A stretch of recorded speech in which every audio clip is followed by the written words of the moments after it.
Twelve noon on a Monday, and that means time for Rational Radio. Today we have got our very first guest from the Kruger Park, Kokkie Kooyman. David, I think that we should penalize him in some way. I don't know how one does that, that he could be in such a wonderful location where unfortunately he can't use a camera, but it doesn't matter. We'll hear him well enough. Kokkie, let's just make sure we can hear you clearly.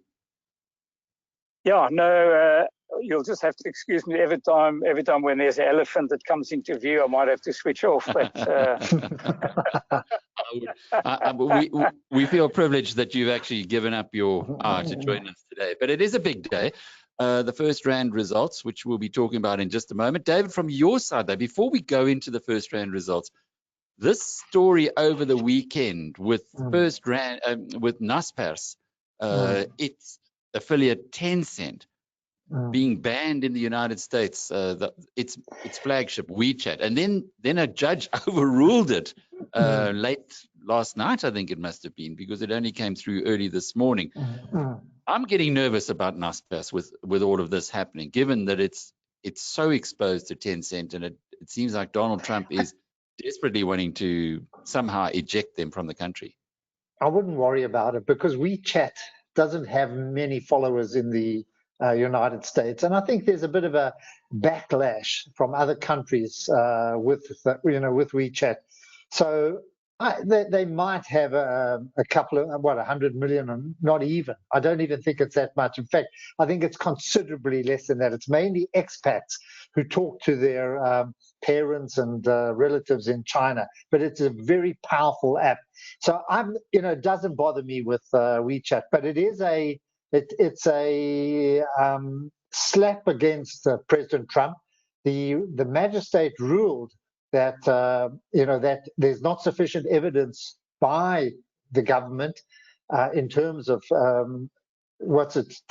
security or threatening security to have banned it, and therefore they need to provide further evidence. But this is the U.S. government, and this is President Trump, and he's got a lot more powerful arsenal than a few people who are bringing some kind of claims against the U.S. government. So we'll see where it goes. But for the meantime, there is an interdict to stop them banning WeChat.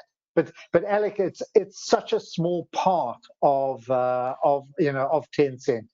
So I think. But wait, David.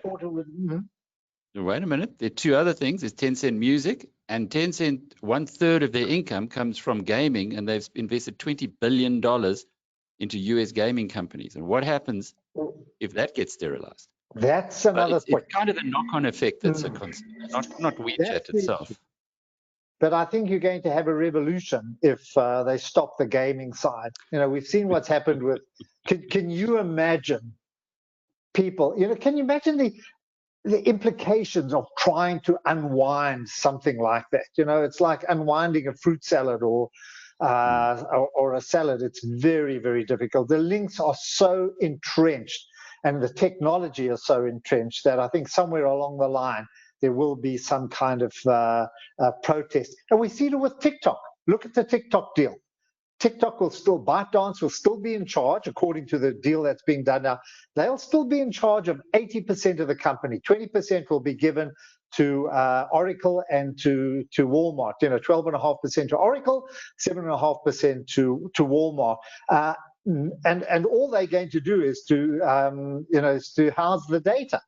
So it's not going to be any different. Where's Trump and demanding big payments for the sale and demanding big taxes? Suddenly he's gone very quiet on that. And I think the same kind of thing I think all of this will fizzle out once the election's over. Please God, we're not certainly, who knows what the outcome is going to be. But I think a lot of this is also political posturing ahead of the election. And I think, thank goodness, we've only got about 40 days or 50 days, not that long to go.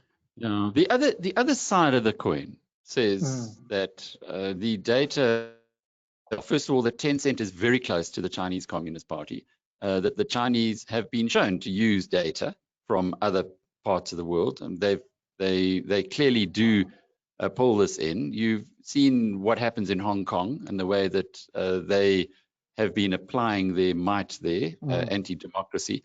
There's a lot more to this. It's very easy to say Donald Trump, and he is an erratic character, but there's quite a lot more behind the scenes. And to me, I am getting nervous. I'm getting nervous because NAS is 25% of South Africa's stock market, and you have its biggest investment in the United States is now starting to get the it's in the crosshairs of the US government. Anyway, it's one of those things. You're not worried. I'm a little nervous. I'm not worried. Let's ask Kokkie. Kokkie, are you worried about this? What's going on with NAS? Well, remember, 25% of South African stock market is caught up in all of this nonsense. Are you worried, Kokkie? Well, David is right in that the US part of total Tencent is relatively small, but the valuation obviously does need growth, and and Trump is obviously trying his best to gain votes. But I think where David is right is he will push the anti-China rhetoric because he thinks that will gain him a lot of votes. But to go against the gamers, it's going to cost you a lot of votes. So it's unfortunately all about the presidential election. And so until early November, we're going to have this uncertainty, the swinging around. Kokkie, we are going to talk a little later, and that's the reason for you being our guest star asset manager today, about the FirstRand results. We will be talking with Alan Pullinger. Just to put it into perspective, and I pulled out a couple of graphs. There's the first one. You can't see it on your screen, Kokkie, obviously, but David and I are looking at it now. This shows a 10-year FirstRand share price movement from the time that, if you go back to 2012, was the last time that it was trading around these levels, and it's come down very significantly since the COVID pandemic hit. From, I suppose you could say, between 2016 and 2020, somewhere between 60 Rand and 70 Rand a share generally, and now it looks like it's going to be around the 40 or between the 30 and the 40 Rand a share level. I guess there are people who believe that there's a very good reason for this, but has the market overreacted on this? I think it has, and certainly history shows that it has. And if you just think of investment theory, then normally it's when investors are at the most fearful and most negative that your valuations are the most attractive. So I certainly think first. Oops, Kokkie, I'm sorry, man. We are losing you. We're losing you. Perhaps now, Kokkie, I'm sorry. Kokkie. Okay, I'm going to have to phone him back, Dave. That's not the kind of line that we can impose upon our community, I'm afraid. But let's see if it comes through clearer this time round.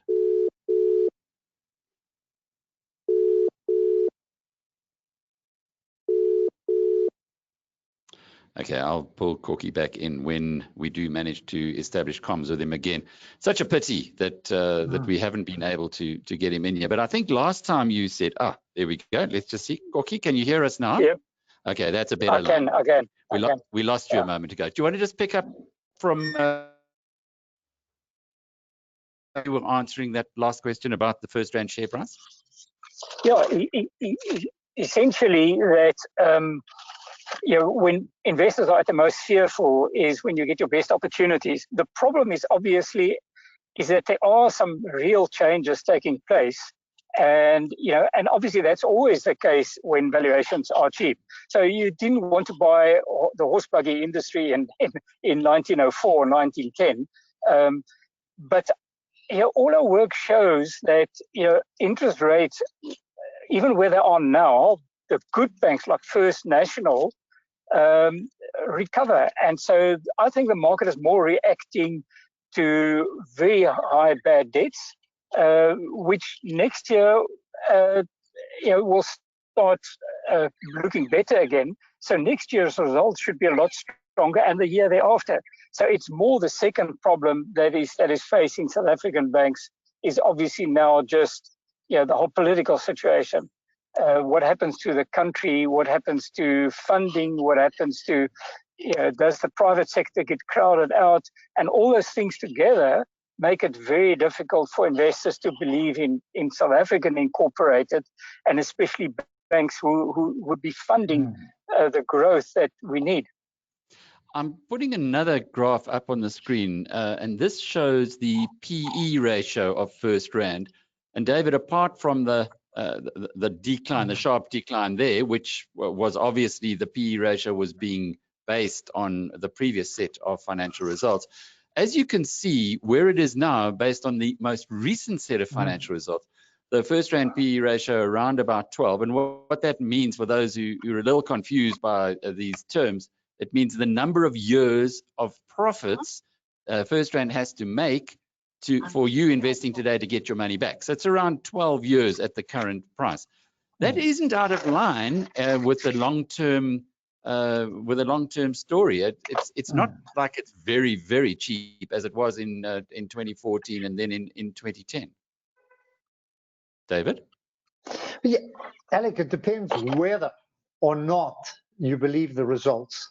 By believing the results, if these results are true results, that we've just been that have been published, then it's not cheap.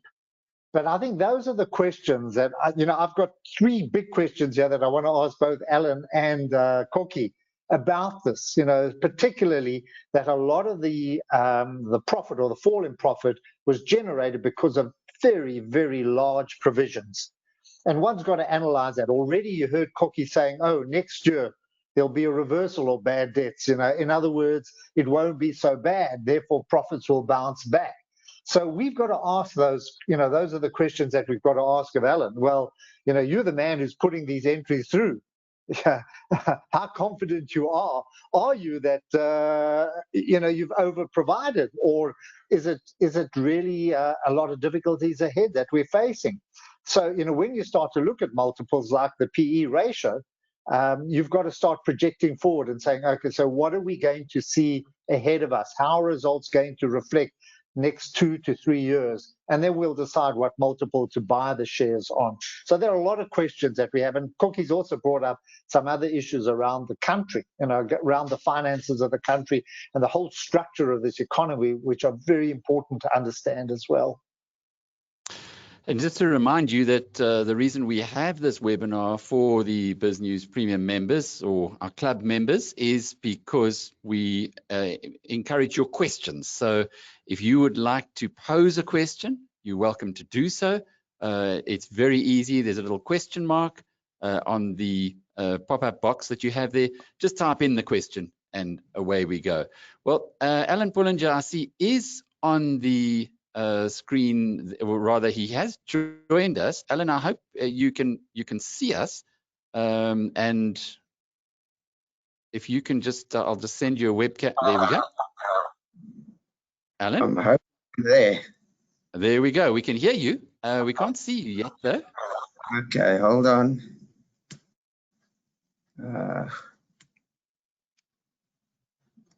There we go. Okay, you loud and clear. David? Hi Alec, hi David.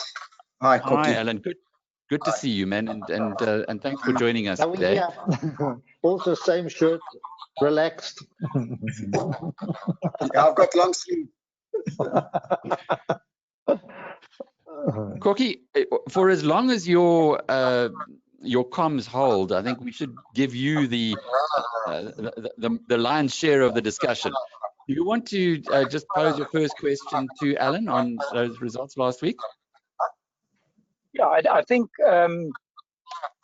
Alec, if I can pursue David's line of reasoning, and David is questioning whether these provisions that have been made in this set of results will either be enough, but I think the more important question is whether it's recurring. Now, remember, the provisions were very large as a percentage of both income and as a percentage of the loan book. So all the past cycles over the last 30, 40 years that we've studied, and so far what we hear from all other banks over the world, that they think that the provisions they're making due to IFRS 9 now should be enough. But there is a risk that bad debts do come through. So whether they're enough or not for where we are now is one question. But the second one is, we thinking, as people saying banks are cheap, that next year these provisions won't be repeated. And I think that's an important question, whether this is a peak and then it starts tailing off as it normally does when the economy picks up. Yeah, Kokkie, I mean, I think you're right. So often the comparison is made sort of where we are now relative to the GFC. And at the GFC, you remember we were dealing with IAS 39, which is the previous accounting standard, and now we've got IFRS 9. And there's a big difference between the two. So the previous standard that dealt with bad debts and provisions, you only raised the provisions on an incurred basis. So where you saw banks raising significant provisions, you could then conclude that they had a bad debt problem. With this new accounting standard, it's all forward-looking, and so it requires you to front-load an enormous amount of provisions for bad debts that may eventuate. So it's all model-driven, and I'm not going to get into a whole heap of detail, but it is around, are your assumptions conservative enough? And two big assumptions that we've had to make. One is around our outlook on GDP growth, and then the other one is what we think is going to happen to unemployment. So there are a whole lot of assumptions, but those are two material ones. And of course, the models then predict what kind of bad debts may happen, and then you need to front load those provisions. And so that's what you've seen. And you're right. I mean, just to give you a sense of the provision buildup, if we go sort of in 6-month blocks, and I do that only because all of this stuff has really happened in the last sort of 4 months of our financial year. If we go in 6-month blocks, we were raising sort of provision for bad debts of around 5.5 billion, 5.8 billion, that sort of range per 6-month reporting period. And in the last 6 months, we raised 18.4 billion. So that just gives you the sense of a massive buildup in provisions. Now, I think Kokkie's right. The question now is, are we going to need the provisions? And that's all going to depend on what happens to our underlying portfolios and what happens to collections. So I can give you some insight into what has happened in July and August. And both of those months on collections and portfolio management, it's better than what we thought. So we were expecting a much more difficult sort of collection period. It's turning out better. But I'm going to just caution here because, 2 months doesn't mean you multiply that by 6 and that gives you a sense of what's going to happen for the full year. The second thing is that we've still got customers that are in cash flow relief or for forbearance or, payment holidays, and they are still coming out of it in cohorts. So not everybody went in the first, in April. And they sort of at April, May, June. Some only went into it in May, some only went into it in June. And so we've still got sort of cohorts of customers to come out of payment relief and then pick up the discipline around their repayments. And then the second factor is the wind down of the TERS relief. So, TERS, many of our customers have been making access of TERS. But now that is also sort of washing out through the system. And then I guess when that ends, a lot of employees who were no longer on sort of business payrolls are going to go back to those businesses and say, well, guess what? I'm back and I'm back on your payroll. And then our concern is that some businesses may say, well, we've also been doing some thinking over lockdown and we need to right size or whatever it is. And that's when we start seeing a pickup in unemployment. So there's a lot of risk, I think, in the system, and we've probably got another 6 months to really get a good feel on the data and what's happening to collections. Alan, I've put on the on the chart here that from your presentation, and it really does show it there, around 5 billion, 5.5, 6 billion, and then 18.5 billion. And I guess the question that everybody has on FirstRand and from the preparation that we had earlier is about that. Is that too much? Was that too much? You say in the first 2 months, it looks like you were conservative. When will you have an understanding, or when will you be able to tell the market exactly how that, whether that 18.5 was highly conservative or not? Yeah, Alec, I think at our interim, so which we report in March next year, I think there we'll have a very good sense of how we've come out of sort of payment relief, what's happened to the portfolios, what was the December period like. I think I think if there's going to be a big pickup in unemployment, I think by March next year it would have shown itself. So I think that's probably the next big opportunity that we'll have. David? So the question we have to ask Alan, and I know it's a very difficult one, is whether he's ultra cautious or ultra worried. I mean, what are the signs? I know that there's been a pickup in that, but how are you reading the economy? What signs are you seeing that? Because I'm going to follow up. There are a couple of other questions that I do want to ask you, which are quite important, particularly in the position that you fulfill. I'd love to know what your reading of the economy is. Okay, it's a good question, David. I guess one of the problems we've got is we entered into this pandemic crisis with a very weak economy, and in fact an economy that had been weakening for many, many years. So that's the first point. Is it's not as if we're not talking about FirstRand. I'm talking about SA Inc. And the fiscal position. So we were weak going into the crisis. I think things have got materially worse for us on that front. And then the second point is when we look at a lot of countries around the world, what they've done is they've been able to essentially act in a sort of counter-cyclical way with relief. So there's enormous relief that has gone, from central banks, either sort of monetary relief, fiscal relief, other sorts of sort of real subsidy to try and sort of reignite economies, look after a livelihood. Unfortunately, in South Africa, we've been massively fiscally constrained.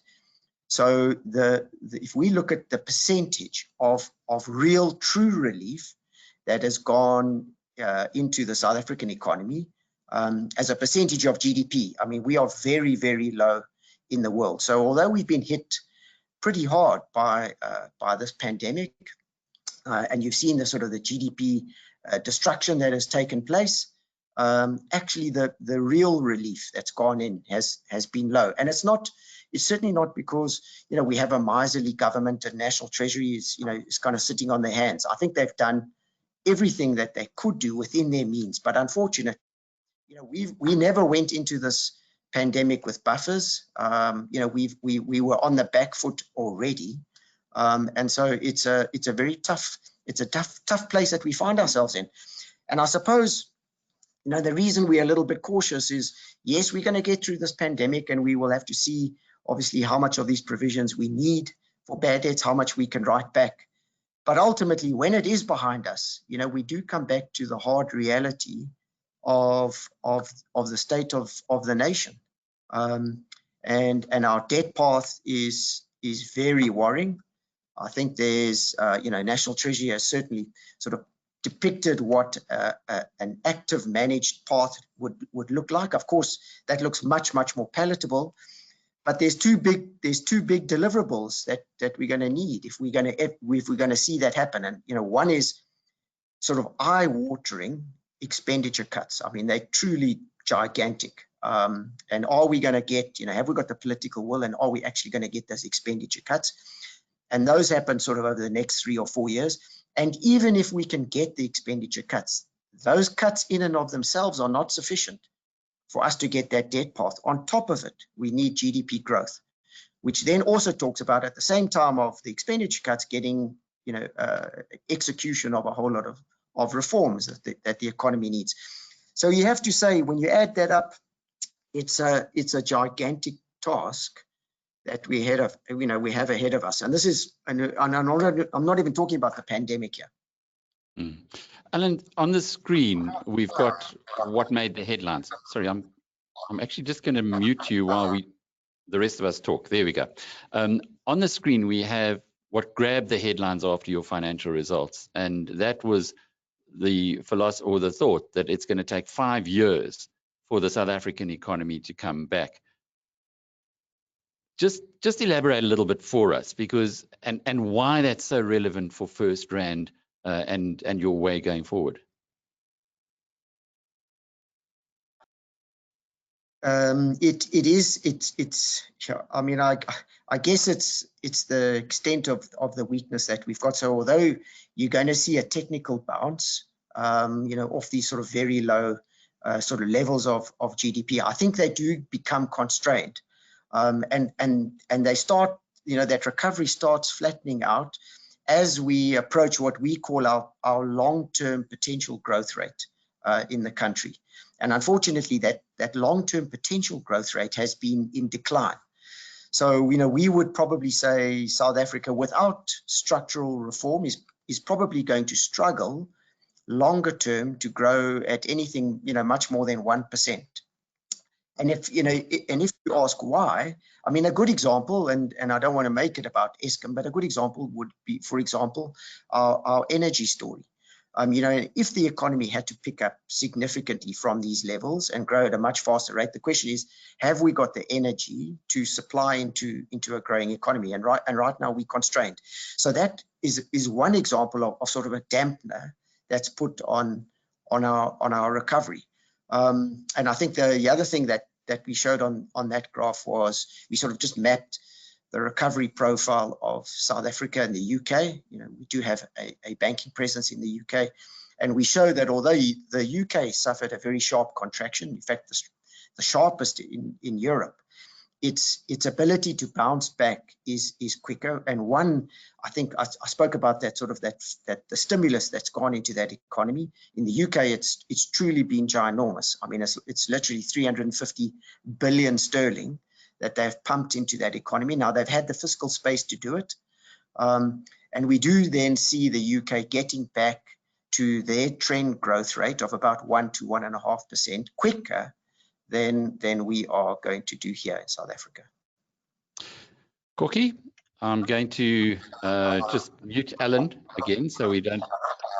There we go. Okay, we got you loud and clear, Kokkie. Do you want to pose your next question, please?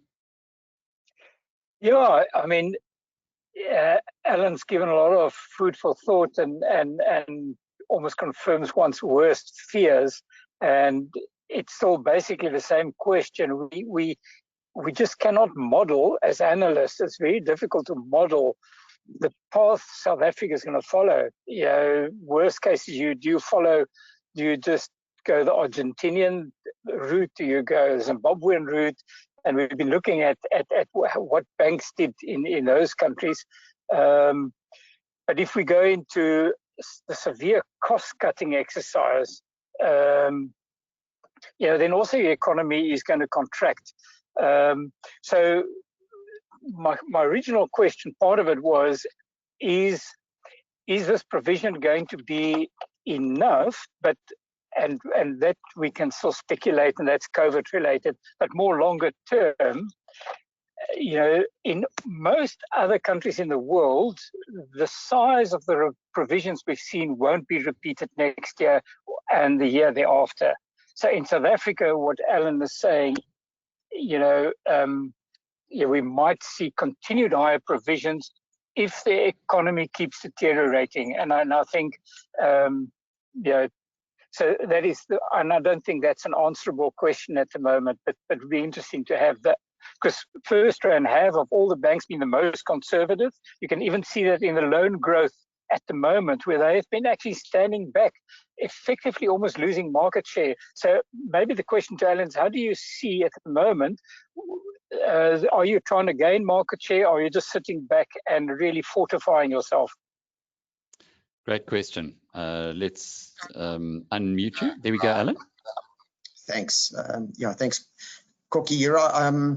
I guess, man, maybe the way to think about, what is the outlook for FirstRand? I mean, let's just take a 3-year view.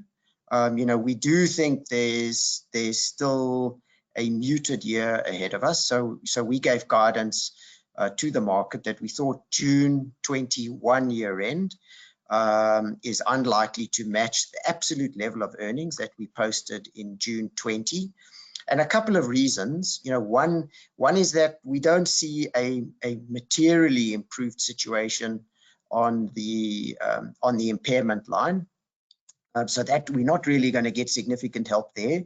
We think that's probably still going to take, probably 8 or 9 months before we start seeing data that we can put into models that really start talking about provision release. So that, I've realized with IFRS 9, it's easy to get these provisions, into the models, but once you talk about releasing them, it's a little sticky on the way out. So we're going to need data before we can start releasing those. The second thing, and I think this is a big issue for the banks, is their endowment return. So, while of course very low interest rates help the consumers and businesses that have debt, there's a big negative for the banks because we have very large endowment books. Our endowment books are really made up of our capital and all of the non-rate liabilities that we sit with. Now, the reason banks need endowment is because it's if you like, it's an internal hedge in the bank for bad debts. So typically what you would find is when you find interest rates going up, that obviously it presents a risk around the accumulation of bad debts. So affordability comes under pressure, and typically you see in a rising rate cycle that bad debts start to grow. But what you also find, which offsets that for banks, is that their return on the endowment books goes up. So you have that, if you like, that hedge against bad debts. The problem that we've got now in this pandemic is you've got very low policy rates, almost at historic lows, and so the endowment the banks earn is very low. But the difficulty that we have now, it's not as if this is helping bad debts, because what's happened with this pandemic is actually incomes have come under significant pressure, and that's really what is driving, I think, this bad debt story. It's not an interest rate driven problem. So the banks have sort of got the worst of both worlds. We've still got bad debts because of the pandemic, but we've also got a very low endowment. And the reason, and the way this sort of plays into Kokkie's question is, what are we doing with origination now? And I guess we are, we've re-looked at our scorecards and we've made certain risk cuts because incomes haven't fully recovered. So we spoke about this when we posted results. When we looked at the data from March to April, incomes on average, and this is in our retail business where we have, like 7 million customers, payrolls into our bank accounts declined month on month by 20%. And then we saw some recovery in the subsequent months, but even where we are today, they are probably still about 5% below where we were pre-COVID. And that 5% matters a lot. It plays out differently across different segments. But bottom line, incomes have taken a hit. And I think a lot of people listening to this will appreciate that. Many people have had a 0% increase in salary, or they've had their salary cut. And a lot of people, rely every year on a 13th check or a 14th check or a little bit of a bonus. But I mean, those things are just not part of this world that we're in at the moment. So all of that, I think, from a cash flow perspective, has kind of got to wash through the system. So we're a little cautious on origination. I spoke about that 3-year outlook. We definitely see year 2 and then year 3 of that 3-year story being sort of a multi-year growth picture for FirstRand. We much more constructive, I think, in the outer years. But we are, I think, if we're going to give guidance to the market, we are rather being quite cautious over the next sort of 8 or 9 months. Alan, there's a question here from Russell Henry who says, is the relationship, apologies, I'm actually just, know why the, I'm just going to mute you again quickly. Okay, so Russell's question is the relationship between government and the banking sector moving in a constructive and positive direction? Yeah, well, government is that's a big word. I think we have a very good relationship as a banking sector, certainly with the central bank. So SARB, we have a very good relationship with National Treasury. I think we are very aligned with policy direction that comes out of National Treasury. In fact, we're big supporters of that economic recovery plan that was published by National Treasury. So I think the relationship is very good. And we certainly see the world, I think, through similar lenses. I think it becomes more difficult if you start talking more broadly right across government. And that's not really an issue, I think, for the banking sector alone. I mean, I think equally National Treasury themselves, I think, sometimes struggle with those internal conversations. And a good example would be the debate that is raging at the moment. As you know, it's all over the press. It's what to do with SAA. And there, I think National Treasury has been outspoken. I think you've seen the response from the banks over, the last years. We've struggled, I think, with SAA as an SOE. But the debate is still there, firmly on the table. And this is a conversation that the banks are having, right now. In fact, it was over the weekend and it continues now in the next couple of days. So we are getting to sort of a crunch point in that. But I think that's just a good example of sort of the dilemma and the indecision that we sit with as a government. And then you extrapolate that, across, lots of other sort of realms of government, and then you understand why we are struggling as a country to make progress. It's not because we have a lack of plans. Indeed, I think we're drowning in plans. What we're struggling with here is implementation. And then just sort of to Kokkie's point around, what do we track around the recovery of the country? I mean, I think there's 3 things for us to look at. One would be intent to get things right by government. Number 2, I think, would be implementation.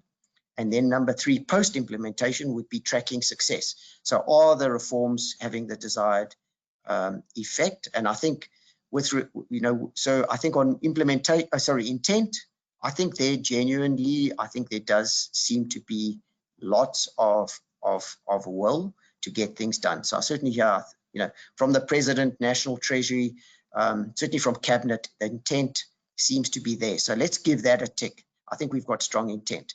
On implementation, to be honest, I think there too, the only word you can say is okay, it's not evident. So we have no real track record. If we look at history, I think we should remain skeptical and take an approach which says, listen, when we see it, we will believe it. And then, of course, obviously, we can't track success because there hasn't been implementation. But once we start getting implementation, then you'll be able to track it in terms of the data. David Shapiro, do you want to give us your next question, please? I do. Just, Alan, you mentioned real relief is low, and you said there's no evidence of implementation. Nobody wanted this. Nobody wanted this lockdown. Nobody wanted this position. And government, in imposing us, really closed down a lot of businesses. These chaps were the restaurants, all different, the hairdressers and all those businesses. It's not their fault that they found themselves in this position. People have lost their jobs. Do we not just hand out money? In other words, government wants to get small and medium companies going again. They want to get them active. They're not going to borrow money because I think every loan has got an obligation to repay under certain circumstances. Do we not go into a situation and say, here's the money, 10 billion, whatever it is, 5 to 10 billion rand. make it available to these companies and say, when you can pay back. In other words, get them going, almost paying for a degree, like going to a student and saying, look, go to university, pay me back when you qualify somewhere down the line. That person will get a job and start repaying. But I find it very frustrating, that we've got such a low level of response to the programs that have been put there. Do we not just say, here, take the money? I've got some other questions as well. There's a plan I want you to help me with.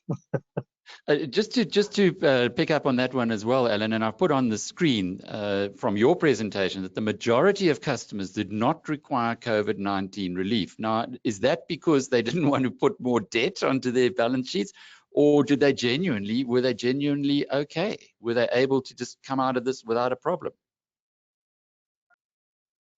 Yeah, okay. I share the sentiments that David's expressed here. On the relief, I mean, so we say roughly 20% of our loan book across sort of retail, commercial, and sort of corporate needed some help. I guess many people may have had savings. They may have had buffers. They could get through it. They didn't have high levels of indebtedness, so they could manage through. Of the percentage of our customers that needed relief, we really needed to put them sort of into two categories. And so one category was they were in good standing prior to the arrival of the pandemic, and they are now in some difficulty, or they are expressing a risk that they may get into difficulty because of the pandemic. So we solved that. Was really where the bulk of the focus went. Of course, we had some customers who were already in difficulty prior to the arrival of the pandemic, and the pandemic has just made things worse. I think that became a much sort of more difficult customer base to deal with. Now, a lot of has been said around the loan guarantee scheme that was announced by the president, essentially a national treasury scheme, where they spoke about 200 billion of essentially facility that the banks could use to help their customers. Now, I think the point David raises an important one. It's a loan scheme, and that money does need to be paid back. And again, it comes to this point that as a fiscus, we simply cannot afford to dish out grant money or money on the basis that if it can come back, that's great, but if it doesn't, well, okay, we're prepared to write it off. We simply don't have that capacity.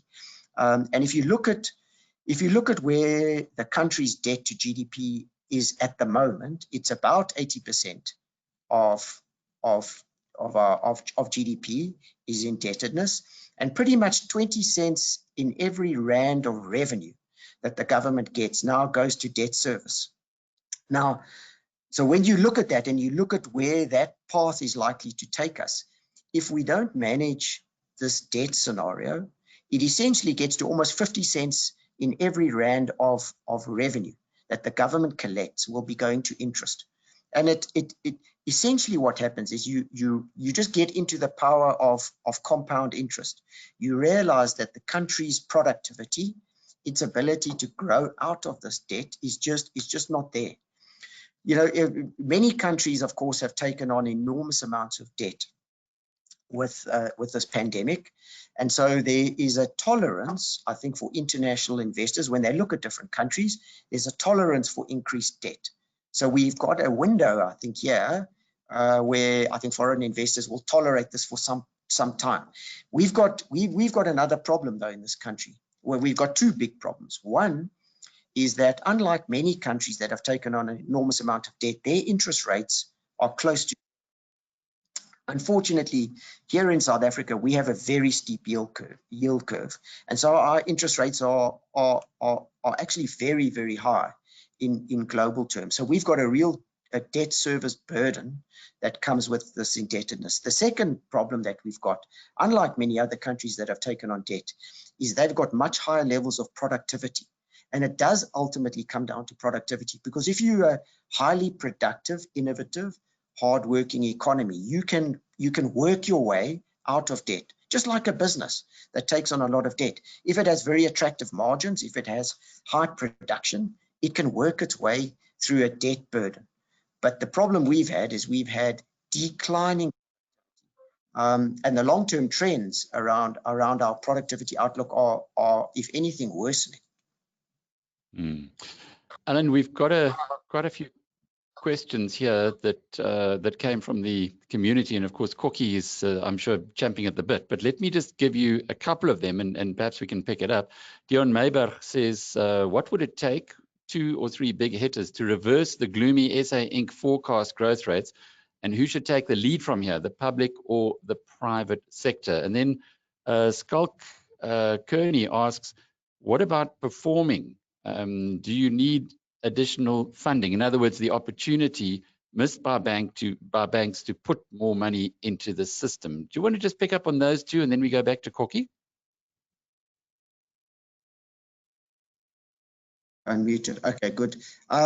Yeah, because it's a good question. Who moves first? Sort of this chicken and eggs scenario. I think if you look at where the savings sit in the country, and as a country we do have enormous savings. So I think between the sort of the banks and the pension funds, the sort of the contractual savers in the country, there's an enormous amount of savings, and also in the corporate space. So I think there's savings, but what you've seen is a reluctance to invest. And I guess it should be no strange, it's not a strange comment to people who are on this call, is that investment ultimately requires a belief that the future is going to be better. I mean, that's essentially at the heart of investment. You're going to invest now because you think you're going to get attractive returns and the future is going to be better. So right now, if we look at all the data, unfortunately, it's not trending in the right direction.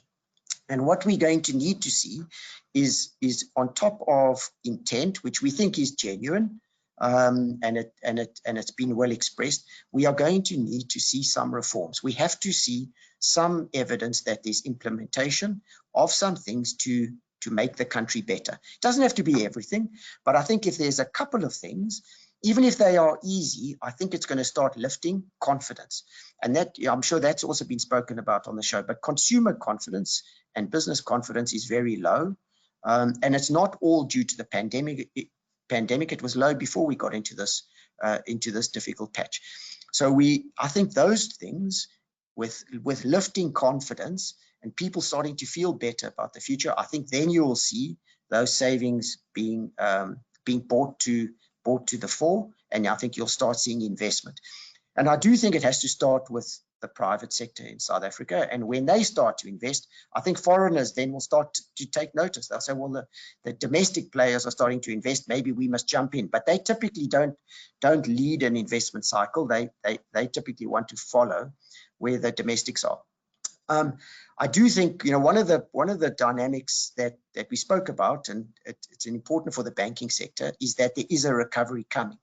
And when that comes, of course, the banks need capital. It's very important for the banks. It's the rocket fuel for banks. Without capital, even if you've got all the desire and you've got lots of liquidity, you simply can't grow your balance sheets without capital. So it's very important that the banks accrete capital over this period. It's something FirstRand has spoken a lot about. We thankfully went into this crisis with a very healthy capital position, and we're going to intend to accrete capital.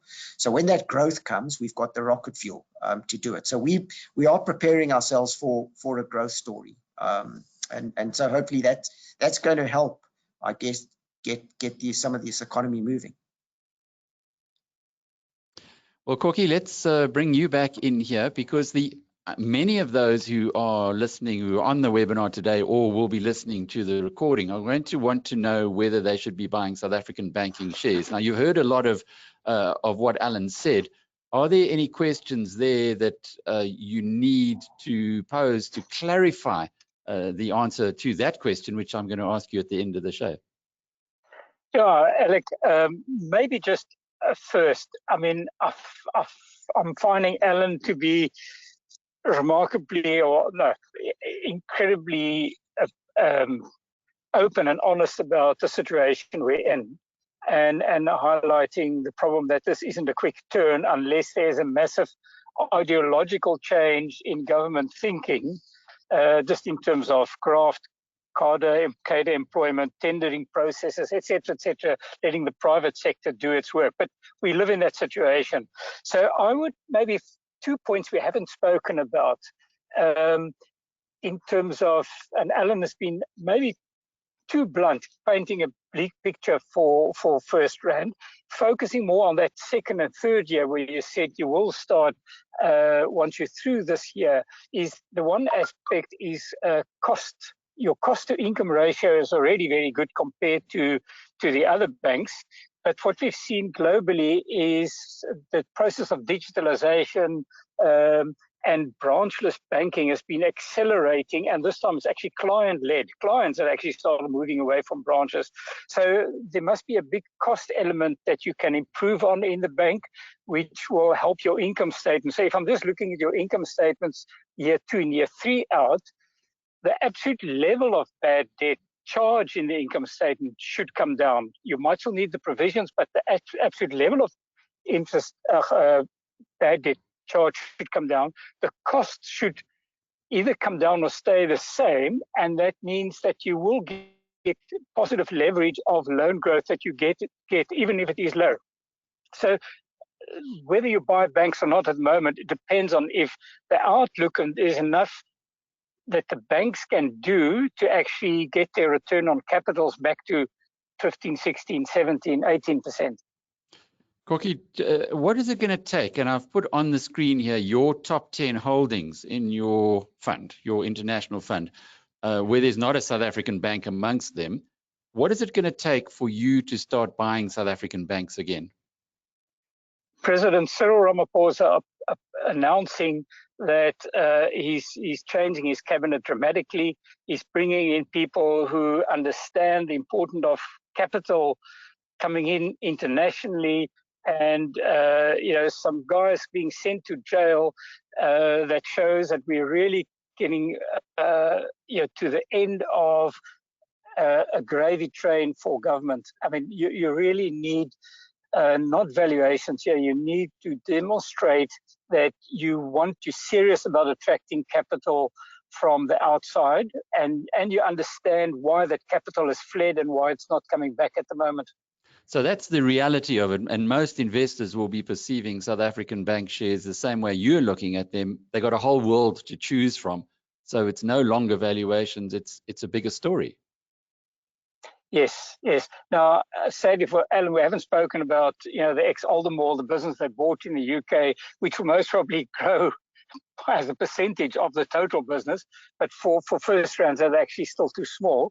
But I think even FirstRand, I mean, Capitec has shown how a bank can grow simply in a bad 10-year period, and FirstRand has shown that as well. I mean, they've done the best in terms of the quality of the books, quality of the capital. So there's still a lot of market share to be taken. Once that appetite comes back, they can take a lot away from the other banks who might not react as quickly and might not have the same amount of capital available to them once we're in a better situation.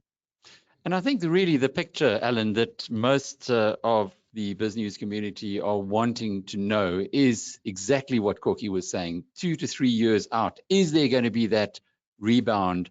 Let's just take the two scenarios. And the one scenario, if there is no change or radical economic transformation, which now seems to be needed, but of course not in the way that the Zumaites were thinking, how would that affect FirstRand? And if there were to be some kind of a radical change, how would that impact your business? Yeah, Alec, I mean, on those, I spoke about the 3-year story. I mean, we do think year 2 and year 3 sees a strong recovery for FirstRand. And what we are saying is we're saying in those outer years, we will get back to our guided ROE of 18 to 22%. For some time we've been operating at the higher end of that range. In fact, above the top end of that range. But we would say that, in those outer years of that 3-year sort of horizon, we would get certainly into the bottom end of that 18 to 22%. Just to touch on Kokkie's point on cost, I mean, I think that's right. I think this whole digitization sort of platform ecosystem, network effects, all of that stuff, and the customer adoption that has happened into digital channels, I think it's playing out inefficiencies. We as a group, when we invest in new technologies, new systems, we don't capitalize them on our balance sheet. We have a tendency to expense all of these through the income statement. So while we're getting efficiencies on the one hand, we're also investing kind of in this new digital world, and we build our insurance businesses, etc. But I think Kokkie's right. I think in time you are going to see those efficiencies play out. The reason we would be cautious over the next 12 months, I mentioned the impact of the endowment. Just to give you a sense of that, I mean, in this next financial year, we've got about 240 basis points of rate cuts to take through our endowment. And just to give you a sense of our endowment, it's about 274 billion. That's the size of the endowment. So if you take 240 basis points on 274 billion, and we hedge about 50% of our endowment return. So if you take that, you're going to get close to 3.3 billion of lost NII before we even start the year. And that, just to give you a sense of that, and it just sort of it explains the magnitude of the rate cut that we've had. That's about 5% of our NII gets lost essentially on day one. I mean, unless we see rates picking up significantly from this level. And then the other point is that, in the pandemic, on the 1st of July, we had to announce all of our price increases for our transactional products out of FNB, and all of those price increases were, all came out at 0%. So we've helped the customers in terms of kind of no price increases on products, and we've also got kind of that impact to wash through. So we just think the next 12 months is a bit of a tough one, but then, as I say, year 2 and year 3 look better. I hear Kokkie on what he would like, in terms of sort of confidence building moves. I suppose if I stand back, it is probably about the team. So when we look at government, essentially it's a team that is going to need to take us as a country through a very, very difficult period. And I suppose, from the president down, we've got to say, listen, is this team going to be able to do it? I mean, I guess that's the call that one has to make. And I heard there were rumors certainly a week ago or so around a cabinet reshuffle. We haven't seen anything. I think there's some ministers that are doing particularly well. I think they're very focused on the reform agenda. I think they understand the importance of attracting both domestic capital and foreign capital. I think they're widely respected. So we certainly need more of them, and I think we just need alignment. It's the sense of urgency and alignment. And perhaps less consensus building and more let's just get stuff done. We've got some tough medicine to take, I think, as a country, and we've got to be up for it. And actually it isn't really about us, and the current people in leadership. It's actually about our children. It's about the youngsters in the country, and we need to be able to say to youngsters in the country, this is an attractive place. This is you can live here, have a great career, and build a great country. That's who we've got to talk to at the end of the day. Alan, we're coming to the end of the program today, but David Shapiro does have at least one more question, I'm sure. Dave, do you want to just get your best one? Give your best shot? I think that was such a great note to end off. I don't want to spoil it, but I'm going to ask Alan just one short question. Listening to both you and to Kokkie, are we overbanked? Are they? Because this is a country, you said that we need to grow output. In other words, we need to grow the economy, and yet we seem to be creating more banks and more financial institutions rather than companies that make things and do things, that we can sell. And every result that comes out, there's somebody new who wants to eat your lunch or wants to do things better than you've done for the past 100 or so years. And that, is there just too much emphasis on banking and fintech? And maybe to just add to that, Discovery Bank, who seem to be growing quite rapidly. Maybe a thought on that, Alan? Yeah, good question to end on. I mean, let me make a couple of comments. So one, I think competition is very important for the sector. And we've seen, for example, 20 years, we've seen a Capitec grow from a business which was, a small little upstart, and everyone said it wasn't going to scale. And then it managed to scale, and then we said, well, its growth will slow down, and then its growth didn't slow down, and eventually you've seen sort of the big four banks have sort of shifted up on the bench, and we've made space for Capitec, and we put our arms around them, and now we talk about the big five. And so you can see what can happen in this economy with entrepreneurs, with capital, with sort of a passion, a good strategy. You can definitely build something. And so we welcome the competition. I think it does keep the incumbents on their toes, and we've got some new entrants who have entered the market. I do think for the new smaller players who are trying to make progress, I think they've got their work cut out for them. It's not that the incumbents haven't got the cool tech and the digital solutions, and that they have got it. And so I think it's going to be very tough to grow a business in what is going to be, I think, a very difficult economy. Just to sort of David's point, I mean, are we overbanked?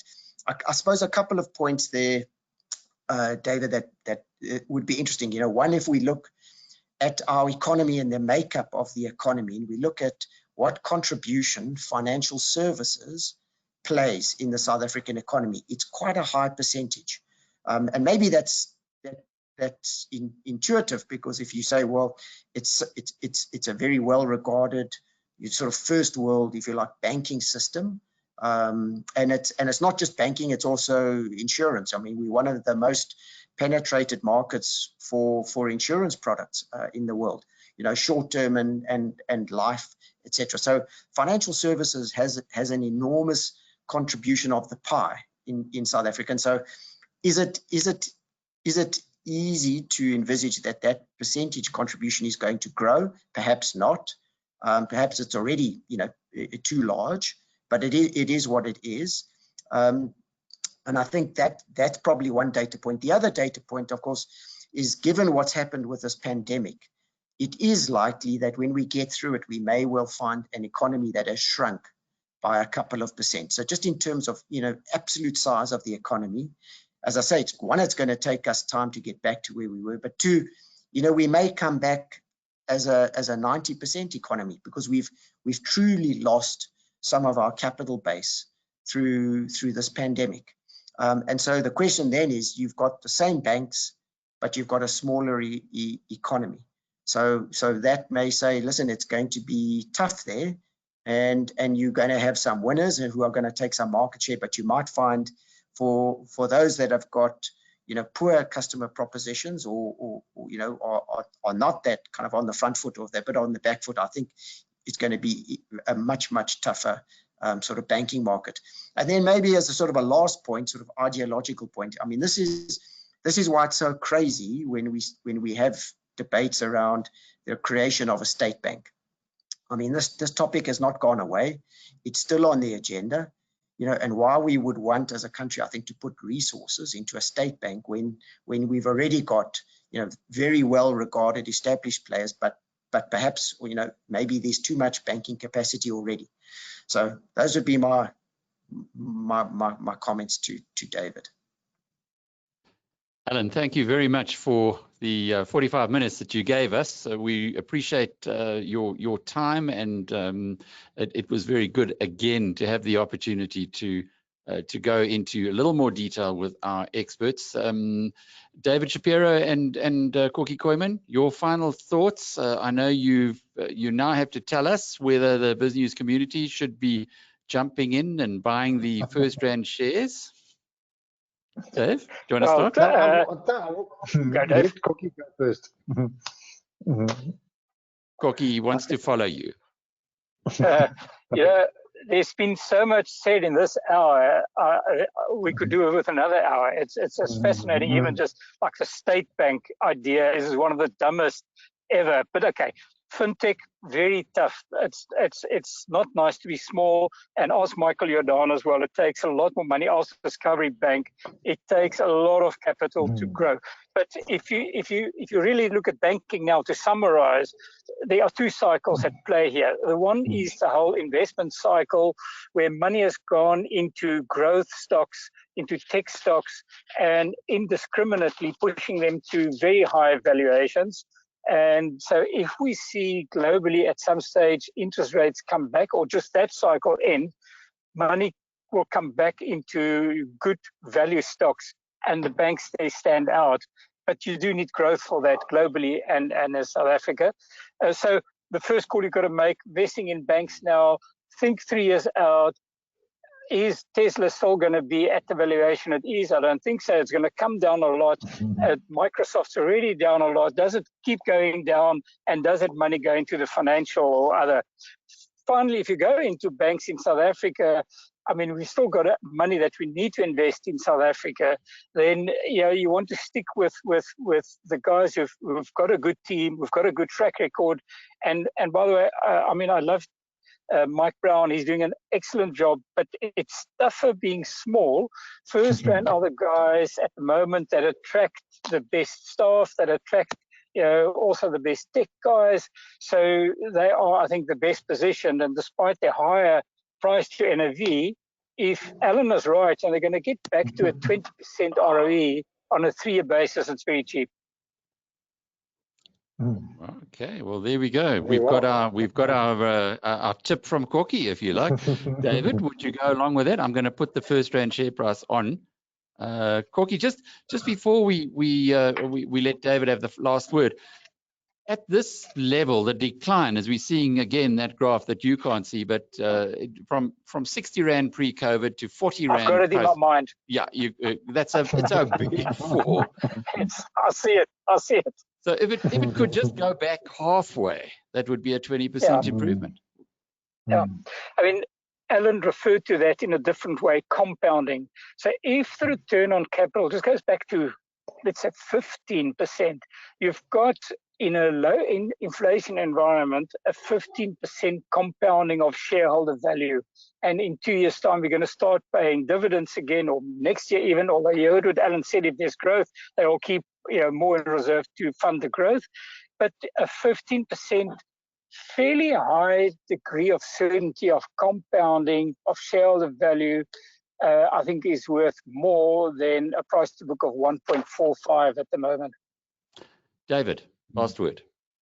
Yeah, well, when I started working 50 years ago at Schwartz Fine, they opened an account for me at Standard Bank, Cray Street, and I've still got it. But when it comes to buying shares, we've always bought FirstRand, and I still hold it in portfolios, Alec. And I thought today was wonderful, and really thanks to Alan, because taught us so much about banking and taught us so much about what's happening behind the scenes, not the pure figures. And for that, I'm very, very appreciative.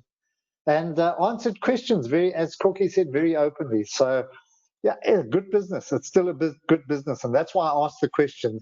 There's so many wannabes and there's so many other businesses coming along. Just stick with the incumbents. And the real leverage here is the country. If South Africa comes right, FirstRand will come right and then some. But at the moment, it's almost like the whole perception is South Africa isn't going to come right, because at the current share price of FirstRand, being the most valuable bank on the JSE, it's telling us that it's worth significantly less than it was pre-COVID, almost down by 50%. Well, it's a 2 to 3 year call, and that's Alan said, and that's where your focus has got to be. So you've got to have the patience to sit through this if you believe it. That no one can tell you whether you believe it. That's what confidence is all about. But I think that if you look at that chart, the bottom is being formed, and that we might stay at these levels. But I think what's clear is that I think we've seen the bottom of prices.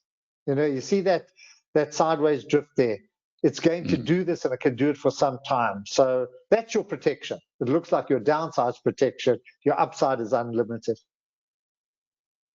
David Shapiro, Kokkie Kooyman, thanks for your insights today. That has been another fascinating program. I think after last week, we wanted to jump out and buy Aspen. Have you bought any yet, David? Not yet. Well, I'm really looking at it there as a great opportunity, and I guess this one as well. There was a question from Alan Chardelot who said, have you got any initial thoughts on the FinCEN files that were leaked yesterday? Do you know anything about that, David? Yeah, this is money laundering by some big banks like HSBC and Standard Charter, and journalists got hold of files, and that HSBC's price is halved, I think, and is now standing at the lowest level in 25 years. This is HSBC. So it's a massive scandal which is going to unfold. And I think this was money laundering, if I'm not mistaken, for countries like North Korea and so on. So I don't know, we're going to hear a lot about it in the next few days. It's quite interesting that all of the work that we've been doing here in this country, exposing the money laundering of the Guptas. I remember Peter Hain did at the House of Lords. I was there one day when he was unpacking it all, I guess, with parliamentary privilege. But it's now coming into the open. And HSBC was this central character in the Gupta money laundering, if you recall. So here they are again. And I think the market is absolutely punishing them. But it's just been leaked. So I think I'm quoting headlines. Still got to get to the bottom of it and read the articles. Well, the articles are on Wall Street Journal already. So our partners on the Wall Street Journal, of course, everybody on this webinar is a Wall Street Journal subscriber because of the BizNews Premium relationship that we have with them. So go along there and have a look. But as David says, a 25-year low for HSBC. It's been our privilege to be with you again for Rational Radio, the webinar on a Monday. Until next time, cheerio.